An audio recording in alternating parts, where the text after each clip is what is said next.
अस्सलाम वालेकुम एवरीवन। आज की इस वीडियो में हम डिस्कस करेंगे what is brand equity model की। तो सबसे पहले यहाँ पे आप देखें कि एक ग्राफ जो है वो आप एक शो किया गया और हम इसे आइडेंटिफाई करेंगे।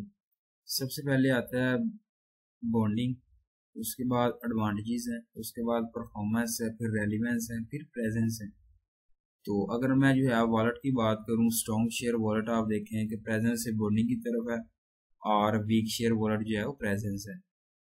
तो ब्रांड इक्विटी की अगर बात करूं, जिसमें आप जो है वो ब्रांड की वैल्यू को देख सकते हैं और उसे आइडेंटिफाई कर सकते हैं, अपनी प्रोडक्ट को, सर्विसेज को और गुड टर्म्स एंड कंडीशंस को फॉलो करते हुए ब्रांड को एक अच्छा रिलेट कर रहे होते हैं अपने कस्टमर के साथ और एक वेल रिस्पॉन्स दे मिल रहा होता है आपको।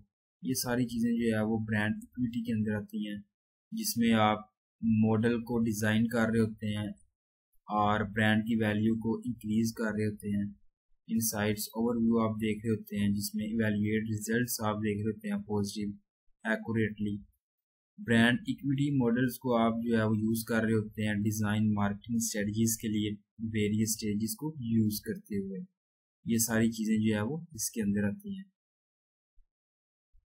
तो हम बात करते हैं यहाँ पे ब्रांड इक्विटी मॉडल जो है वो इम्प्रूव कर सकते हैं अपनी परसेप्शन को, प्रोडक्ट को, सर्विसेज को और कस्टमर का लॉयल ऑफ बिहेवियर, ट्रस्ट, ये सारी चीज़ें आती हैं ये ब्रांड इक्विटी के अंदर, मैंने जिसमें बताया। अब बात करते हैं types of brand equity models की। सबसे पहले आती है आकार मॉडल। तो डेविड आकार जो है वो इसने बयान किया था ब्रांड इक्विटी को और इस मॉडल को। इसमें जो है बताया गया ब्रांड इक्विटी जो है वो एक ग्रुप है, ग्रुप ऑफ एसेट्स हैं एंड और लाइबिलिटीज है, जिसको आप डायरेक्टली एसोसिएट कर रहे होते हैं अपने ब्रांड के साथ और ऐड कर रहे होते हैं अपनी प्रोडक्ट की वैल्यू को। तो यहाँ पे जो है वो 5 कंपोनेंट्स हैं ब्रांड इक्विटी के। सबसे पहले आती है ब्रांड अवेयरनेस, कि आप अपने कस्टमर को अवेयरनेस दे रहे होते हैं अपने ब्रांड के रिलेटेड। सेकंड आती है जो है वो परसीव्ड क्वालिटी।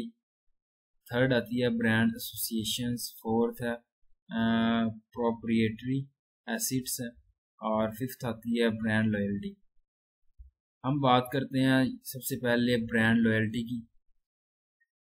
तो ब्रांड लॉयल्टी जो है वो एक्सप्लेन कर रही होती है आपके लेवल को, लॉयल्टी के लेवल को, और कस्टमर जो है वो शो कर रहा होता है आपके ब्रांड के साथ कितना लॉयल है, उसका इंटरेस्ट कितना है, वो लाइक कर रहा है आपके ब्रांड को। ये सारा आता है ब्रांड लॉयल्टी।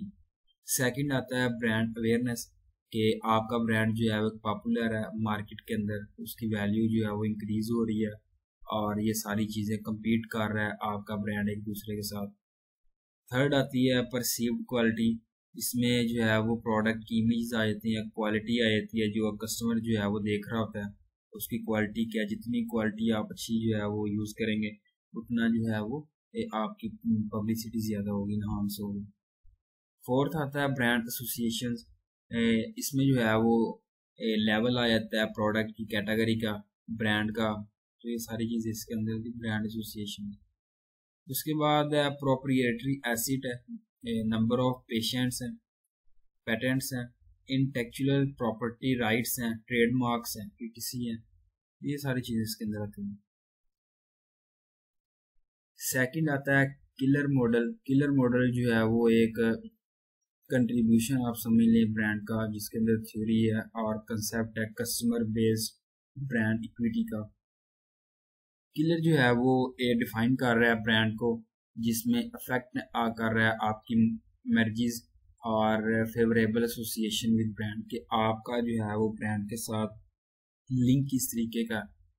तो किलर मॉडल जो है वो यहाँ पे 4 क्वेश्चन यहाँ पे आइडेंटिफाई किए हैं। सबसे पहले जो आता है वो आता है resonance, brand response, brand meaning, brand identify. अगर मैं फर्स्ट स्टेप की बात करूं, जिसमें आपको क्रिएट करनी होती है अवेयरनेस ब्रांड के अबाउट और बिल्ड कर रहे होते हैं आप एक स्ट्रॉन्ग आइडेंटिटी, ताकि पीपल जो है वो आपके प्रोडक्ट को इजीली जो है वो एक गेट कर सकें, इजीली अचीव कर सकें, देख सकें। ये इंपॉर्टेंट पार्ट होता है इसका ब्रांड अवेयरनेस का। व्हाट आर यू, तो नेक्स्ट स्टेप में आप जो है वो कम्युनिकेट कर रहे होते हैं अपने यूजर्स के साथ कि ब्रांड का मकसद क्या है और इसमें कौन कौन सी चीज़ें हैं वो सारे बताया होता है। इसमें आप एक्सप्लेन कर रहे होते हैं अपनी परफॉर्मेंस को, प्रोडक्ट और सर्विसेज को, और ब्रांड जो है वो आपका रिलायबल होना चाहिए और गुड सर्विसेज होनी चाहिए, ड्यूरेबल होना चाहिए, एक सर्विसेज इफेक्टिवनेस होनी चाहिए, एक अच्छा स्टाइल होना चाहिए, एक अच्छा डिज़ाइन होना चाहिए और एक रीज़नेबल प्राइस होनी चाहिए। ये चीज़ें जो है वो काफ़ी ज़्यादा इम्पोर्टेंट होती है जब आप कस्टमर के साथ एक रिलेशनशिप में हैं और एक अच्छा जो है वो गुड रिस्पॉन्स आप दे रहे हैं। तो मार्केटिंग स्ट्रेटजीज में जो है वो डायरेक्ट प्रमोशन आप कर सकते हैं, शेयर कर सकते हैं कस्टमर एक्सपीरियंस, और यूज़ कर सकते हैं सोशल प्रूफ। इसके बाद what do I think about you. तो नेक्स्ट स्टेज में जो है वो ब्रांड का रिस्पॉन्स, कि आपको अगर आपने ब्रांड जो है वो एक सेल किया है तो जो कस्टमर है उसके साथ आपका रिलेशन किस तरीके का है, ब्रांड का रिस्पॉन्स आप किस तरीके का है जो आपने प्रोडक्ट की है, और जो अगर प्रोडक्ट जो है वो आपने यूज़ किया तो आप उस प्रोडक्ट से जो है वो सेटिस्फाई है आपका जो है वो कस्टमर वगैरह, ये सारी चीज़ें इसके अंदर आती हैं। इसके बाद आता है what is the association with you. तो एक रिलेशनशिप मैंने बताया कि ब्रांड के साथ आपके कस्टमर के साथ किस तरीके का एक स्ट्रॉन्ग रिलेशनशिप आपने बनाना होता है, और ये भी जो है वो एक अर्ली स्टेजेस आप समझ लें, और फाइनल स्टेजेस जो है वो काफ़ी ज़्यादा डिफ़िकल्ट होती हैं अचीव करने में।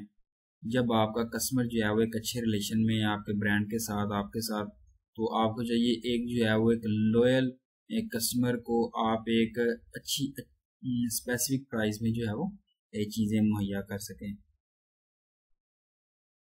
थर्ड आती है brand asset valuator, BAV model. BAV जो है वो एक ब्रांड इक्विटी मॉडल है जो दे रहा होता है ब्रांड की इक्विटी वैल्यू और ब्रांड के साथ, और हेल्प कर रहा होता है, कंपेयर कर रहा होता है ब्रांड की इक्विटी को काफ़ी सारे डिफरेंट ब्रांड के साथ।